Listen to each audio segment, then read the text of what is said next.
بينارو تماشوان البرنامج فات لهر جهكي بين أبدم وحمود موا باش من مجرمة بحفتية برنامج فات كو داوين خلقت سال 2020 دو عندوي ولي پیشکش کرن تایبەتە به بەردەوام بوونە پێدە تەرورکردنە ژیانە سیاسیدا لە ڕۆژاوای کوردستانی مجارە من وەرگەهرێک ژێ مامۆستا سلێمان ئۆسۆ سکرتێری پارتیایەکی تیا کوردستان سووریا و هەروها مامۆستا بەشار ئەمین ئەندامی پۆلیتبۆریا پارتیا دەموکڕاتە کوردستان سووریا لەگەڵ نویسکاری کورد هۆشنگ ئۆسیوەرێ ئەگوتوبێژ کرن تەماشەوان هێژە هونکارن پرسیخوا ئاراستەی میوانی بەرنامە جواتکن کون هەب ئەوای کە ڕاستە ڕاست سەر ئەکرانی ئارکە و دەهمان دەمێدەر سەر پەخشارە دووە ڕێباستی پەخشکردن بکن دڕیا هێشتنە کۆمنتان بە بێبێمەک و پرسیەوە دە چارچۆڤەیە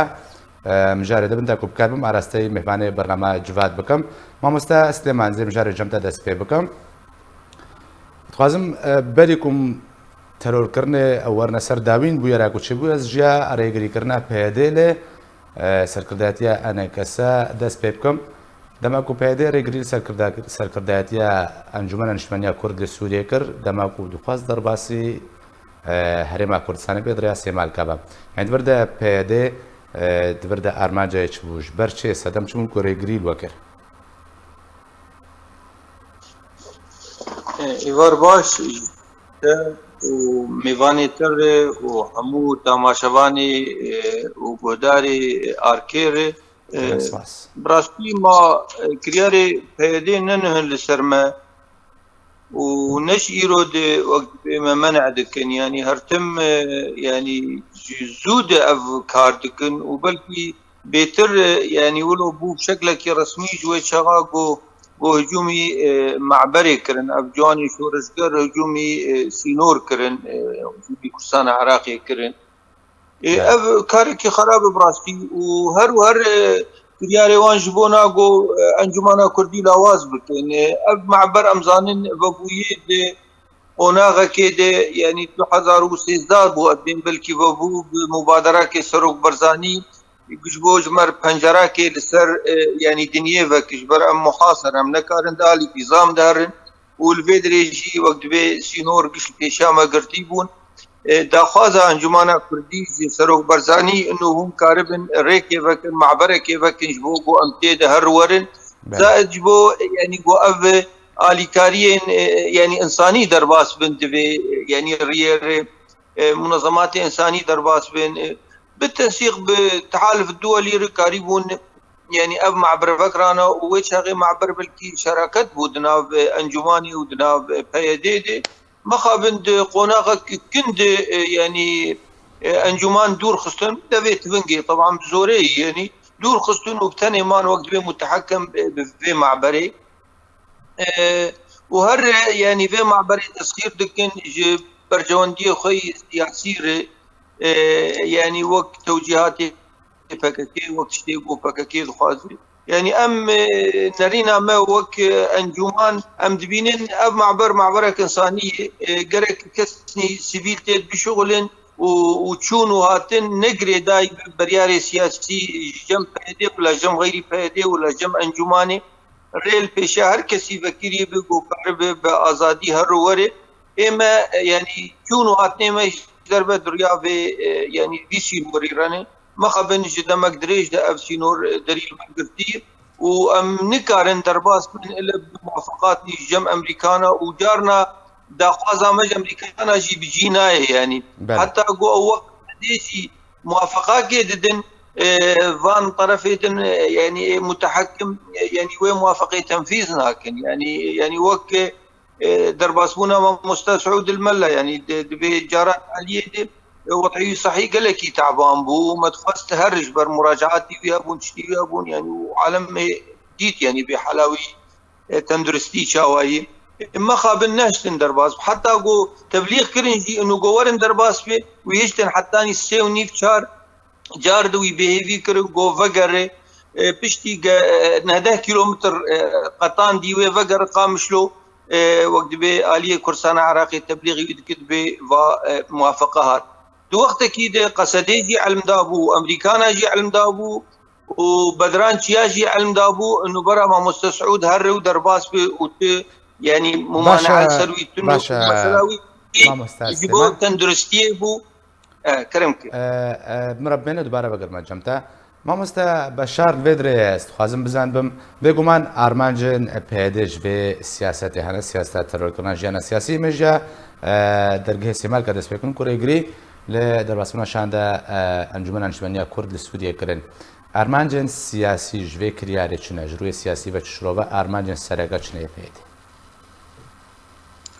سلااو ڕێز ژوەر کارمەندێ وەرێ و هەردوو میێوانێ تێی عزیز درێ و ji guhdar û temaşevanê te re ma xuyayeke ku mane Mamosta Silêman xuşik ştexilî yanî rastiya merel cem sekirê mere ecîmayê dimînê di wî wextê yek bi hewceyî li hev vegere wî wextê yek bi hewceyê karna bi hev re bike wî wextê ew digotatê hene ev karê dibe hedo wacivata Wezîrê Dîfaa Rûsî û a Tirkî û Bişrafayê Rûsî û istixbaratê herdû dewleta a Tirkî û Sûrî wacivat kirine wê tertîbata bikin gerek em bi hev bişêwirên gerek em hev bibînin gerek em hev alîkar bin bi hev re di wî wextê vî rengî ev tişt ew derin van kiryarê hanî yanî hevalê me 28 mehê hevalê me hevalê me Hesên Ewşêro girtine ebwê li jina merkezî 27 mehê hevalekî me ebwê li jina mentiqî girtine hevalek 13 mehê 12 mehê de hevalekî me ebwê li jina ferî girtine yanî ev girtin di vî zerfê hana de xizmeta kê dike yanî baweriya me de kêdelal baweriya me de ev mesela wan resailin bêtirî em bê tiştekî yanî di wî wextê alîkar û yanî hevkarî û yekrêzî yekelwestê xwestin di wî wextî diva tişta dikin yanî ji me re dibêjin em nakin ji me re ev resailin ji me re dibêjin yanî wa tê xwestin ka çilo tê xwestin ji wan yanî resailin bêtirî kar bi bêtirî yanî em pirsin hela hevalekî me li jina ferî hela ê mentiqî hela bêrê girtin yanî ka يعني هذول اللجنه المركزيه ما انا او اتهامات يدم ديجن او نبيجن والله بجبو سياستي يجبو كار يجبو خباتي مع او تشديد الديش يعني باور يا مدى افتشتي قد كان هدف في سياستي يعني براستيجي تفقرا كردين يجي كيف تنبي ام دكار الي كاربن بهفر ام دكار بهفر بكن يعني جمر في ادفيجن يعني ناخذ متى قضيامي نخدمتا حتى وانا يعني جوان بخره نخدمتي يعني انا جوان تي خوستن كارني درست بكن كارني باش بكن قلبي اريخل يعني خدمتا وان بخونه هكا يجا ادبيجم او يكجمر بيج ما كيشتر قوتي ابانا جاري خدمتا قضيه يا جاري بلكي يجمر انا واب بيجي حق بالتر يعني باش مامۆستا بەشار مرەبمێنێت خوازم مامۆستا هۆشەنگژی کۆمنتاژی سەربێت شتێ بزان بم نامەیەن سەرەکە دەماک و پێدا مامۆستا هۆشەنگ کریارێکە ڤێرەنگی هادرابێ ڕێگریە لێ سەرکردایەتیە ئەنەکەسەتکێ سەرۆکێ ئەنەکەسە هەرچەندە ڕەوشاویە تەندروستی تێک چوو بوو وەکە مامۆستا سلێمان ئاماژە پێکرد یانێ ڤێرەنگی هات تەعامل گەروەرێکردن لە ئالەیەکی دەوژە بەردەست لە سەرۆکی ئەنەکەسەیە زلامەکی پتەمەن مەزنە دەمە بێ هەڵوێستە هەبێک هەرچووکەوتە هات تەعامل گرتێکردن چواتەیەک ژێرە هەیە و نامایەن سەرەکە ji بۆی ئەنەکەسەت وردەچنە بێ کریارە پێدا باش سلااو ڕێز ji بۆ te ji بۆ میوانê te ji بۆ temaşevana namê sereke ku rêveberiya PKK û PYD de diyarkirin ku ew li derbayê qanûnên navbeteweyî kar dikin derbayê qanûnên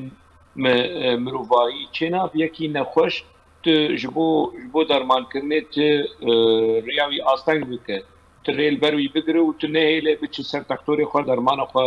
dermanê xwe bistîne ev ne kiryarekî mirovatî ye ev ne kiryarekî kurdewarî ye ev ne kiryarekî siyasî ye ev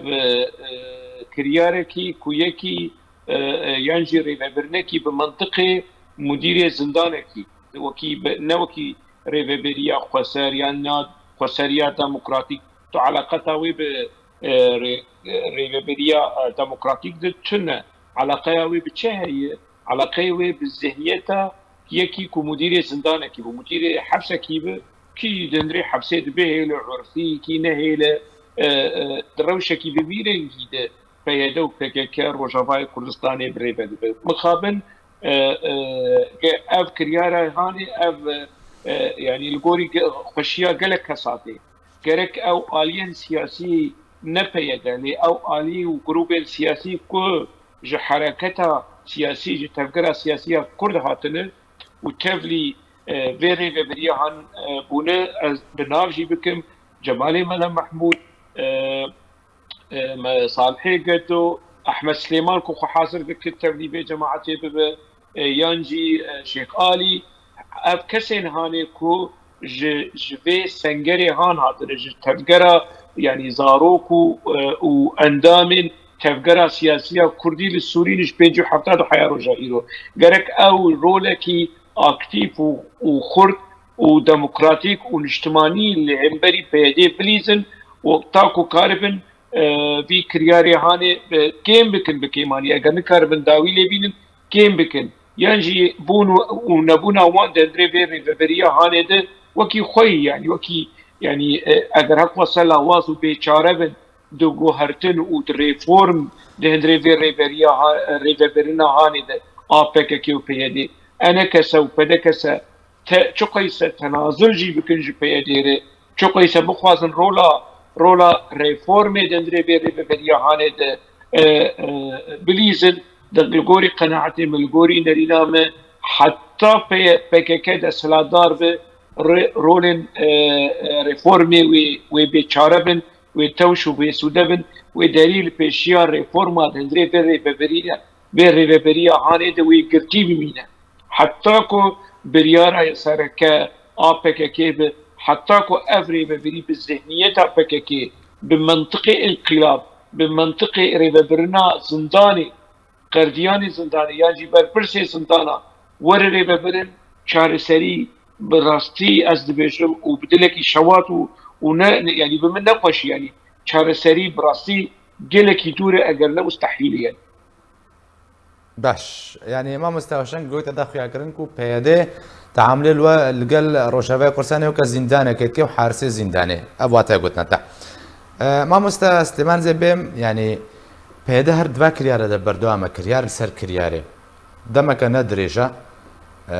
رگریل دارخستنا کنگریانه کسکر رگریل هاتنا سکر دهت یا انجمن اشمنیا کرد سعودی کرد بو هریما کردسانه هر دو نه ندور ده سرکرده کی پارتیا دموکرات کردستان سوریه و ده همان دمده اندام کیویجی دو کس بن چاف کرد یعنی جبرچه پیدا دوا سیاستی ده بردوامه به که دوی افدام هستیاری ادام کوچاب ملت لچاره سریه که تشتكي كو بهن بدان جمشي به در رحديك جمشي به هذا اف سياسات دست به سياسات بنشاو كرنا سر كرديان كر ين بارتي دموكرات كردستان سوريا هروها ين بارتي دنيا انجمن اشمنيا كردجي همان سياسات دجاج تبكارانين سدم چيا سنة أتخازم تشكيدين يعني قناغا شويت يعني بده جارا سركرتين أنا كسي لهسبا صار هاتني وبقاشاغي درباس بونش بر دري لبيشاوان قرتيبو يعني ننوه أفكرياري وان ننوهن يعني بلكي جوي چاغا قمقو جواني شورشگر هجوم کرن جوابوي بريار لبريجي يعني أفكريار ممارسة كرنه أدبهم لهمبر هالوسطى واقعي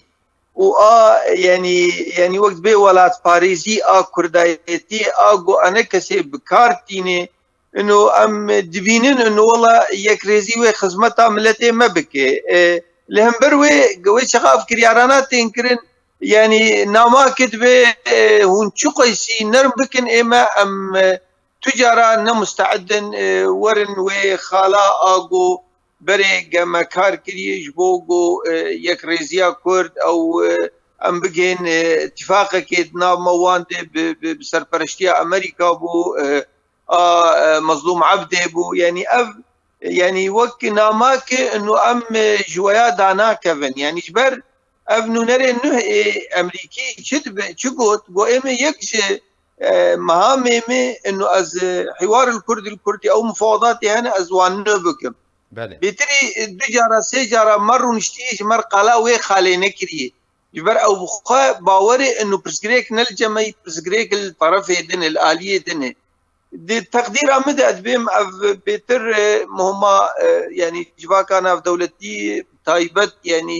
امريكا وكارب في شاركه بك اف مسائلني يعني موضوعي من بس موضوعي نخشي يعني ام اطرافني سياسيين وخدي علاقات وخدي تيكلين مؤتمرات دوليه هنا علاقات معنا ام درم بدولتها رودنين ويشغا بو فان ريال برما ذكر تخوازي كاريما لاواز بك تخوازي كاريما تنا بك قناعت امد ام وك انجمان وك بارتيين سياسي انجماني يعني دفق ونغا شوي تجربه بو يعني قال لك محاوله كرنج بو ما تنا بكن امان لسر نجي خد قال بلكي ملاواز دكن لامان لسر وقت بين نجي امان خديوه بروجا نتوي كردي اغو امبرفانيه بر يعني دوزا ملتي خد بكن محافلات ولي شو مؤتمرات ولي ايش بو چاره سر کرنا پرزګریکا سوري چې دبه امان وقت به لسروي هلوسته يعني ام ديفيجن يعني براستيجي افنامي گودشين نامني گلكي شاشن ودبيل خوفا قرن حق تقدير اوان دنو فانا ما انا كسي تنبكن شاش درن انا كسي يعني رهي وك رهي دار زيتوني ام دناب ملتي خدن السرخاكا خونه امي بربانيه بردوزا ملتي خد بكن برا ما بقرن برا ما بكوشن برا بس ام وك خدي يعني وك طرف كي سياسي ام خدي هالوستن وام يعني تجاره يعني جناب ملتي خدرنا كبن بلكي كيمانيه مهنه بلكي شاشتيه مهنه بلكي بشكل او باخر لوازيك هي لاف نامه جرك وانجي فهم كربك او نكارن كاريمة نبكن أمي هر بردوام بدكاري خدي تقدير أمدي عقل بند هبن قرق الخوفة قرق برجوان دي ملتي كرد يكريزيا وان دي وما يعني أو مفاوضات يقو تشيبون سري سدي شيس حفتي ما جاء إنجاز كربون يعني أو بوشمان بون الوان نقاط اتفاقي يعني مخابن يعني براستي باش ما مستا بشار الفيدري يعني دمكو بردوام بونا سياسة بنشاو كرنا سر كرده سياسة مدار روجنامه نویس روشنبیر يدجي نرينا پیدا به بردوام بجالي پیدا به يعني تشنا پشت پردين بجن تشنا بشارتي چه سياسة ودتي اشكال كرنده ماكو رجل لسر بجي كرنا به جوري سياستي والله جارك دين سلاف جو تفدار والله دين ما بعد ما مستسلمان خشك اشتغلي وزي جاردشي ببيجم يعني اف كرياري واني شاشي غلط براستي نجي يرد دكن يعني تبنر قالك جارا مثلا انا كونغري مي انجمني نهشت المقريدن بدي انها والله جارا شوي قلت انجواني شورشقر نهشتن قلت نظام كي نهشت جارنا انسان دهاتن قرتن او دبرن او نظام شدقرن قلت جواني شورشقر بخصوص في جاري مجال نما الا كيف شتيوان يعني اوان بخاء في جاري منعان يعني اساي شيوان بخاء في جاري منعان يعني جبوك اشكره ببيجن انه ترى امن وجنها ويد شي يعني تشتي ببي او بن وبريجي انا وقتنا هذا جواني شورشقر اما جواني شورشقر بتوجيهوان دكن افي اداري ينجي بتوجيهها جهات اكيدن دكن جوان مستر زوري بوان دكن باوريا مدي يعني حتى شوطانا مكاتبه يعني دخلت جواني شورشقر جارا في تاليه اشكربو وقت مكتبه ما يحسك شوطاندن نجواني شورشقر ثاني تشكي اسايش وقعدتي اسايش لوان يعني مسألة وان براستي أب اشتي وان أب تشتي قد كن توجيهك جيكي جوان رهية وجوان ديفيجن في مسألة هون ناكر مسألة هون وأنجمان وهون يكريزي ويك الوستي بكن ودبنسيا أمريكا بريعتا أمريكية دي هون فيها نكر أو جهات جوان رواد بيشي أو جهات بيتر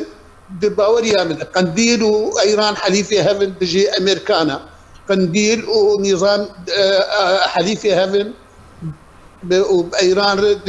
دشي محوري الدن واباناجي يعني اباناجي حتى انها نبس جمر استاذ سليمان جي اني زمان نبس جمر يعني بالنسبه وانجي حتى بالنسبه امريكانا جي جيشتنا باوريكي قناعتك اباناجي جيكي توجيه جوانرتي بانه هون ابيك ريزي ابيك الوس شينا لانه انجمن يعني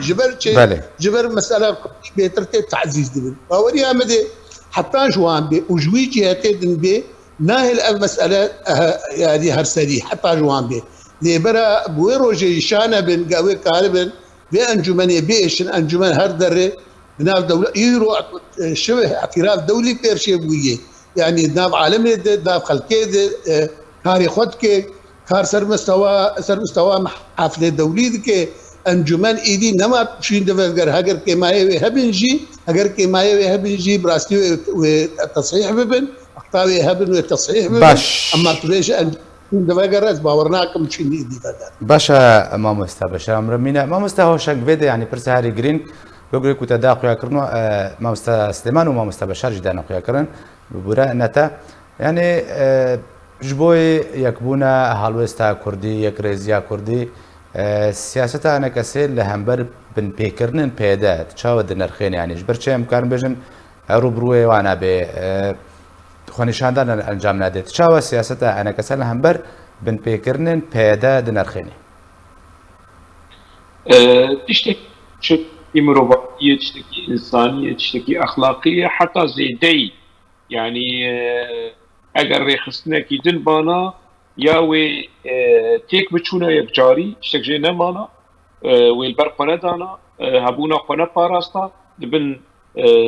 ضغطين او چوسادن و بن بيكرنين بيدي و PKK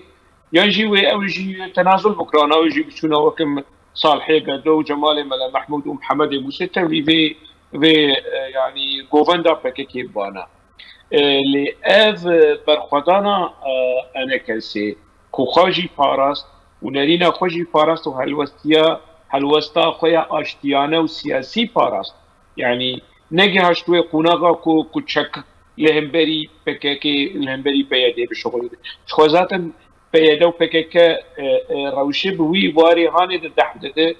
كردين سوري أو جيرا جنشك لهمبري PKK بكاربينن ببختين راقاندنا مديا PKK لهمبري أنا كسي كوقاشو لعفريني بوان جروب الشكدار أنا كسجي بيش مرقي روش شاندنا أفدره وببختين PKK مديا PKK ده يعني حتى روجا إيرو بردوام لأسكارم اشتغل اشتكي ولوكي بلقاء از جبوتا مشافانا جي اشتري أشكره بكم وجبوتا جي وجبو رايا قشتي بلقاء استخبارات العراقية قالك بلقاء دل روجنمافاني كردي خلقي سليمانية دلوفان علي أشكركر بلقاء فتقر صلاح حزار ونحسد ونوتي صلاح حزار ونحسد ونوتي بري سرهلدانا بوهاري ده ديار كرن كو PKK واستخبارات العراقية حياة شو درجة دنافا تنسيق دنافا دانستندن لهمبري كي لهمبري تفكير سياسية أو كردي عراقي يعني دبكو برادرين أبوشي بيجن تكتيك ونظام شو تكتيك يعني شو احتياج PKK بعلاقة صدام حسين رهية ما تحميزة حافظة سدبو دحميزة بحثة سوري دبو دحميزة رجيم خميني دبو ورجيم خميني ورجيم حافظة لدجي صدام حسين خودي هالوسم PKK بتيكلي بدانستندن حافظة ستر ورجيم خميني تيرنا بدش دستي خدخ دستي رجيم صدام حسين ولهمري تفكيرها سياسية كردين عراقي كخ آليكاري بيركرن كخ خزمة جيركرن باشا ما مستوى الشنق بدري يعني سياسة لهمبر PKK يعني PKK ده ما كو سياستك كي دبي أو سياسة وري فرد كرن يعني تجارة جيرانينا كو روبروي وري راوستاندن يعني برسامن أو سياسة أنا كسيكو بجيت كي لهمبر بابن بيكرن كو در حقي ودتين كرن تشاود نرخين تجور السياسة كو بيوست بشرن جيبي لغوري قناعتي ما لغوري نرينا كو أف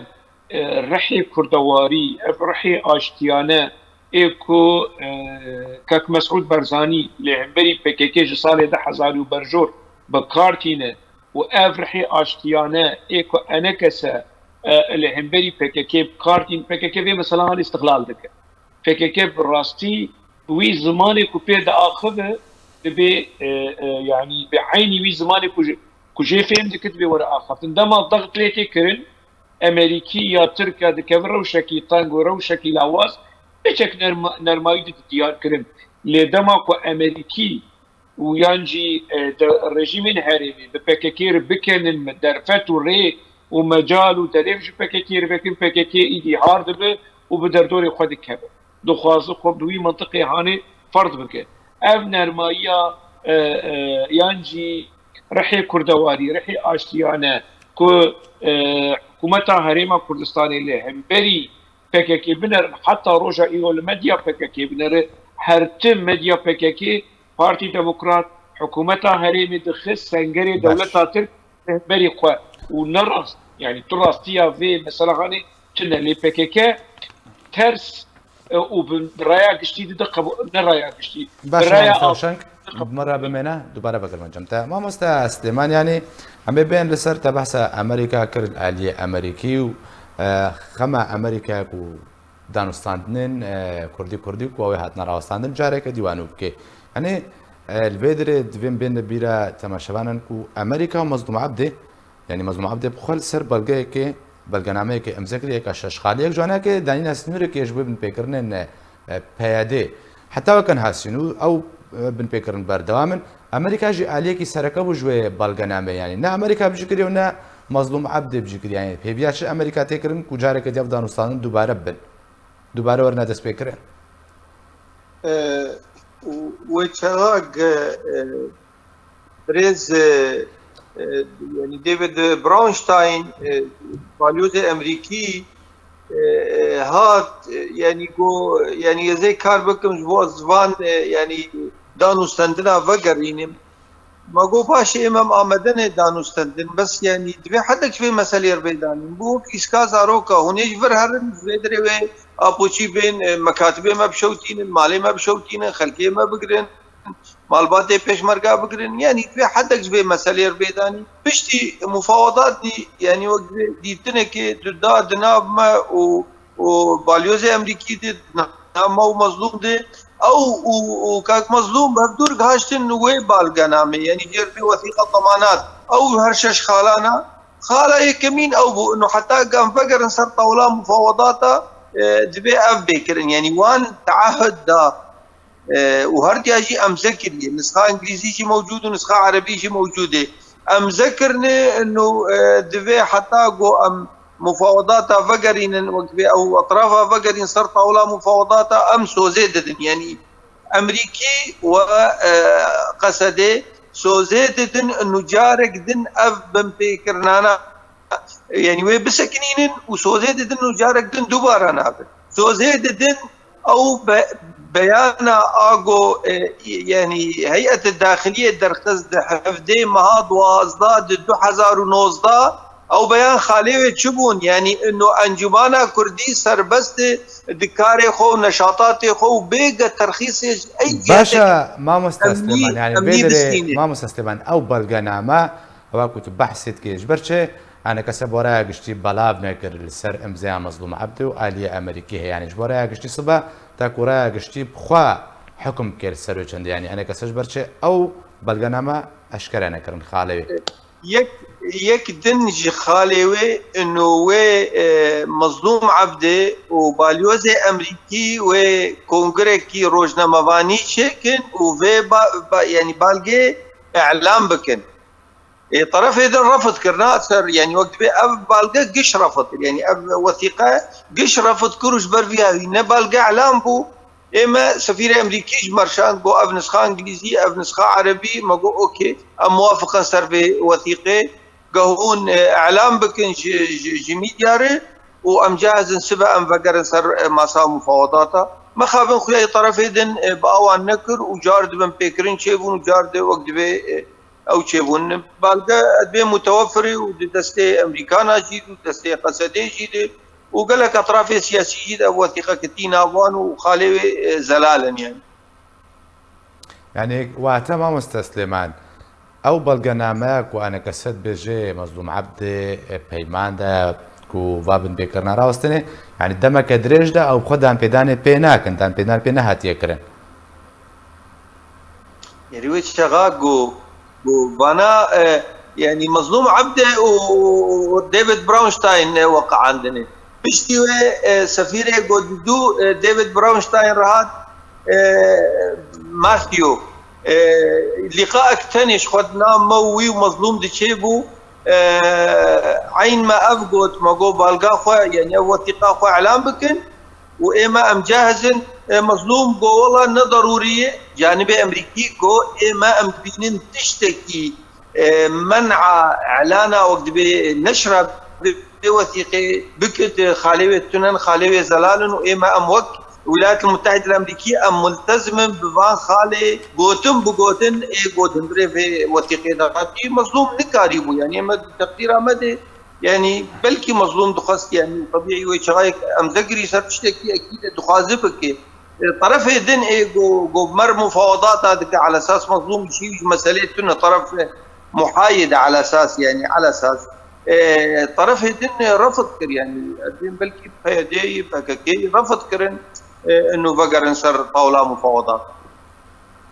باش مامۆستا سلێمان مرمنا مامۆستا بەشار يعني الگۆری کون هەم مامۆستا سلێمان داخویا کرن ئالێدن تبەڵگەنامەیەک و پێپابند بن ئەوە شەشخاڵی دەمانات نینە دان پێدان پێ نایەکردن يعني وردە کە ئالیە ئەمریکی و بخۆزانێ ئالیە قەسەدێدان بژنە پابەندە بێڕێکەوتنێ وێ چاوە ئەو دانوستاندنوێ نوو ببن یەکژی ئەو گەرنتۆریاک و مەزلوم عەبدش پێنەکەرە دەکرد کە چواتیاوێ ما ینی ئەم تشتە هەش بەرچنە دەهاتە زەلالکردنش بۆ ڕایە گشتی تاکو و شارەنویسی خەبزان بێ و چل سەر ڕاستیە زانیاریان وەرنە بەڵابکردن پێشە چاویش بەرچنە دەهات نەکرن. والله ديم يعني يعني امك جنب ساكنن هنكي ليه حيريني انه مثلا الوسطى امريكي يعني امريكي نجارك وندد ونسس ونمس بلغنامه سوزيك دانه وجم امريكانا شي مسكن وجم مظلوم عبد شي مسكن يعني اوجد استيخول سينجا ودخل سوز ايجاوي امور بمشن وحاضرت بين هردو آليجي بيتر يعني الخرق مظلوم دبيجن حاضر دبي صار اساسي نطرف يعني حاضر دبي صار اساسي اوجي وك امريكانا رعاية دكا واوجي بن اشراف ويدو اوجي در على اساس وك شخصك محايد يعني وك طرفك محايد مخابن نواي يعني درت كافي مظلوم سوزا بده وبيجي بيرنجي تبنا عكس يبور ليفا قري يعني جواب جمتنا يعني ابياجي براستي هواري مت جواتا دي جوار بوتن بلكي ما مستسلمان زانجي هواري مت جواتا جوار بوتن گو اخي يعني كاك مظلوم يعني يات متفق بوانره يات نلبر تشكي بالديارة دي يعني تشكي جبر صوز دك مره وعكسي ويد بو تديناك تدمينه وقت ما متفرج يعني يك ضد امريكانا دباوريا من التفسير جيرتن الا انه بحوجي قصدي يرد في قناغين هيجي حوجي قصدي يين وقت بدائل تشجر اگر بدي جير ببينه امريكان جما تشتر وان ناس كان تيك اليوان بالرجيم بقنديل تيك اليوان خب دار روشاوان زانه رجال جوان تشتقوتن وبرا المساله سلوغان و وانا تيزانين ابي بككي هلندن كوادري بككي برا الفيدرين نين قالك شوان خستن وقوتن انا قوتنا وكوا نكرن يعني قالك امور وك امريكانا نكرنا حتى يرو جار بجار يعني نجار كي ندد نسيا واسكارن بيجم ندهاجي امريكانا تجوان خستري وامريكانا نكرنا وامريكانا خستيجي المسائل امريكان خوش صورة داني زانن چه مسئله زان بچرنگی خویاهین حاجتا امريكاناش قصدي رأي باوري هم دروجة قارب واتا ما مستبشر واتا دوباره دست بکردن دانستاندن کردی نش اولویت امریکایا دما امریکا ته برجوندیا خوب جیت که کو دا خو کردن تجو ما سليمان دا خو کردن امریکا بتنه برجوندی خوب جیت که هر تشتغل برجوندیا دبیت خي داوین عندك دبي وي ملفي باج داخل بلا بس تشكيل يجي دويجم امريكا الراس والله نجبو تعرف ما يرشاتيه جو برجوانديه خواتي بجمان لامريكا وقت كارنا جيتك حتى جيتي انه او برجوانديه ندجي خلق ملتي ويجيب وكارب بيترجي هيك بهذا تمام بكن وقت هيك خدمتك معين جي وحتى اجر وقت نها تبجي وقت طيب شما تيرو دي وقت كنجي بي ام حساب كنج انه وقت ويجا درباس بشما يعني ابانا رونان يعني فيرنج كارد كان وباوريا مدي مجاب جارك دجي برين هاشم بقول يعني انا بالنسبه وان جيشتي داوي يعني عالم دكن وان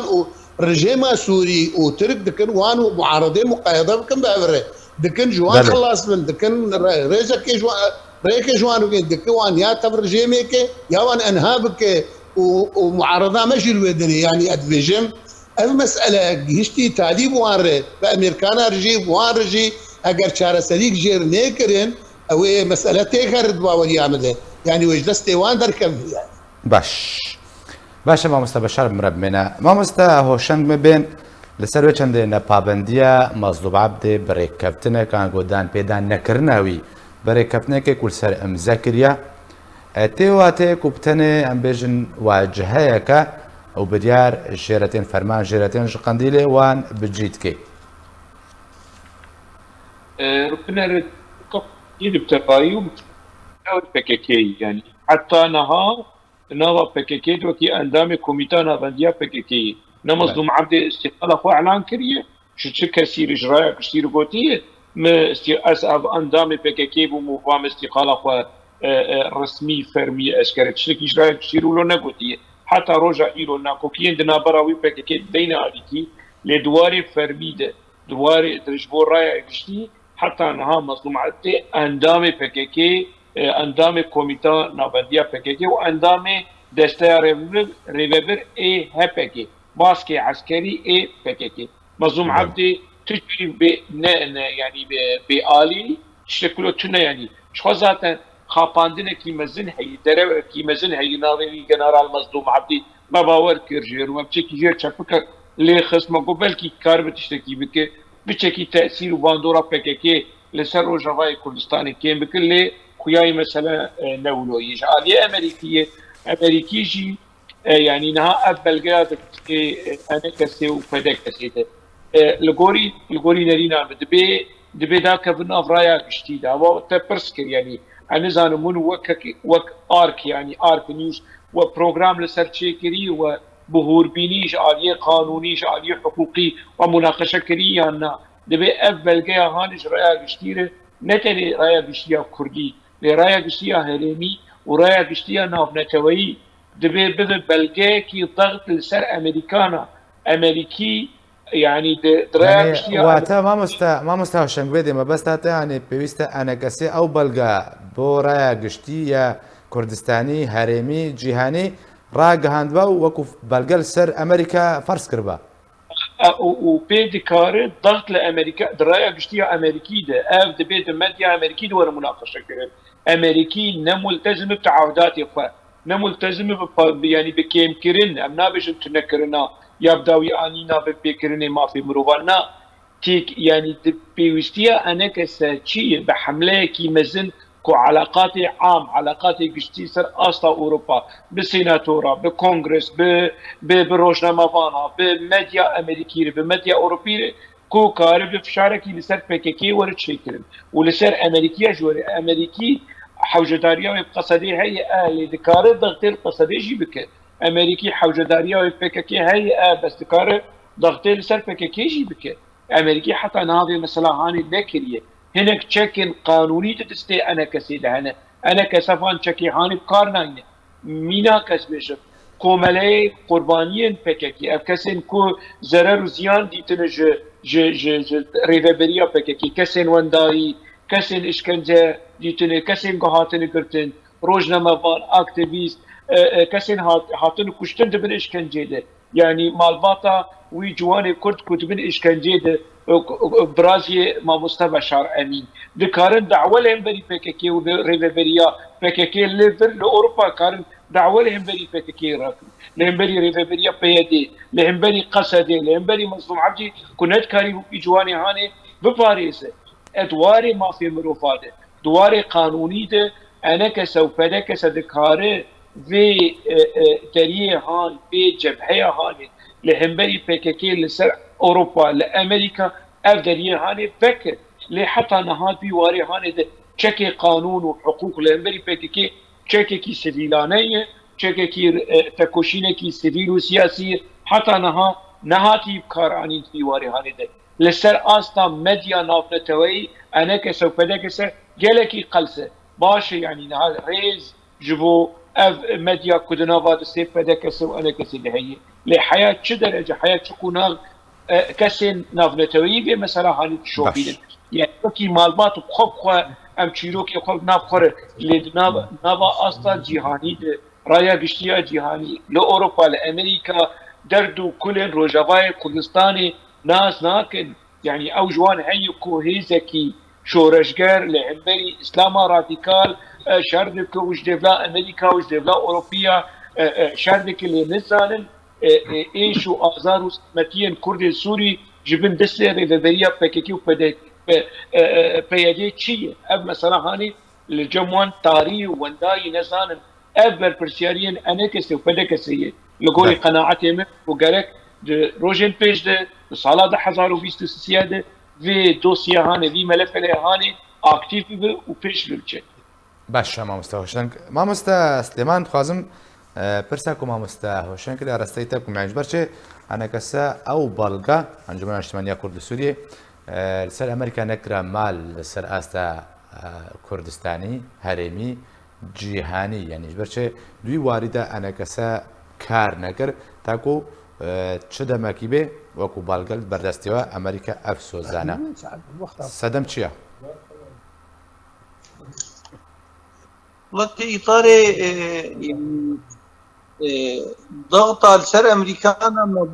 ما باش ضغط كبير ما باش وان رقوتيه انه فين هون التزامي بوثيقه خوفكن ووقع نامج ورقو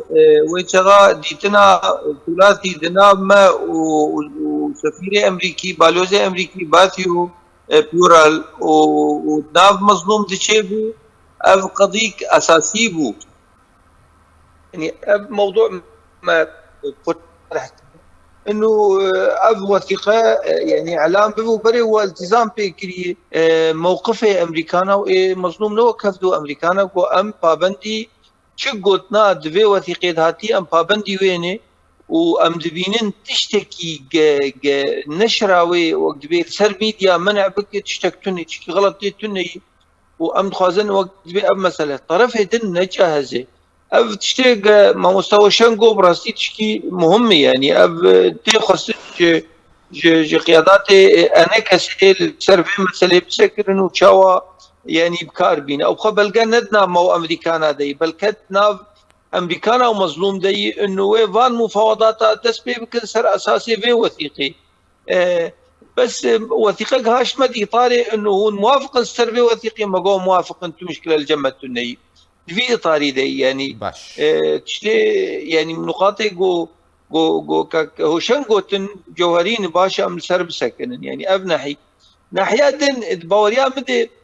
برجوندي امريكا تيد هي جو اب مفاوضات جبر امريكانا للوزاره الخارجيه جي وفد انجمان القوتن مفاوضات بردوام كنا راوستن لا بردوام كنت شو راوس بري راوستي انا ما لا بيرجعوا بري راوستي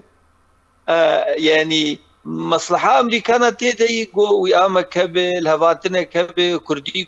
كردي عربي كردي سرياني يعني برجوندية أمريكانا إيجا مسألة برجوندية يعني وقت بي أولويات أمريكي مسألة تفنجي ومسألة داعش وقت بي بيجبو فيها إيزاتم ويشغا جو اتفاقك شي بي الهفاتنا شي بي كردي عربي كردي سرياني يعني حمم مكونات إيه في تبري وشغال سر يعني هفدوبن وهندري ادارات كده بهفدور شراكته بكن شراكتك حقيقي قناعتها مدي حتى وحدك جبان تركي جردينه وحدك جبيك جردينه انه اخي اف اداره تمثيلها ملتي كرد بكشتي دكي تمثيلها ملتي عرب دكي تمثيلها ملتي سرياني دكي على ما يبدو مصلحة وان دفيكي تنية يعني هون كان جمعنا اجتماعية كرد ما مستسلمان بدري هون كان جمعنا اجتماعية كرد تقوم في شهر أمريكا اليوم كان ديجا داخواس كري يعني لسر تشجورة آستك وداخواس كري في شهر كريا بون من لسر آستا وزارة الدربية أمريكا كونغرس أمريكا أنجمن بيرن أمريكا يعني و آست بلند كريا تاكو بن بيكرنن بكاكا روجافا كورساني ورنا اشکره کردن ده همان دمیده بلگا امریکی کوه و بلگا کریه سوزی خوش مرا بجیب کن سر استا دیتن ما و بالیوزن امریکی یعنی افسه بالیوزن گوهرتن یعنی هالوستا ما یک هالوستا انه ام دبینن برجودیه ملت ما اتفاقی دیه اف بن بيكرم بسكناندن اف دوكيومنت جو جي و ام آمدن جو ام كاربن يعني تشتي ما هي جي بنود اتفاقيات هوكي ام جي بكن جبري جو لقاءات تناف